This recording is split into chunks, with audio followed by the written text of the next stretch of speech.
Nadras the Ghost Architect. My parents called it the gap year. In reality, it was the 3 years I spent sitting in the basement of our house, ostensibly finding myself while my older brother Leo became the family's crown jewel. Leo was a senior associate at a top-tier law firm. Every Sunday dinner was a televised event of his billable hours in his new condo. My parents would beam, passing him the roast beef, while they'd glance at me, still in my leggings, laptop glowing, and sigh. "Maya, have you looked at those receptionist openings at the clinic?" My mom would ask, her voice dripping with practiced pity. "I'm working on something," I'd say. "Playing games isn't work, honey," my dad would add, not looking up from his wine.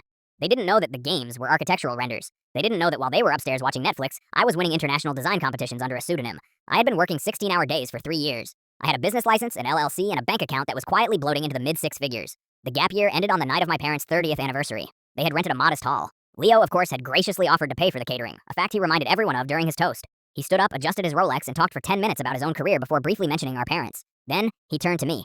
"And to Maya," he said, a smirk playing on his lips. "May this be the year you finally move out of the basement and join the real world. I've talked to my firm. They need a mailroom clerk. It's a start."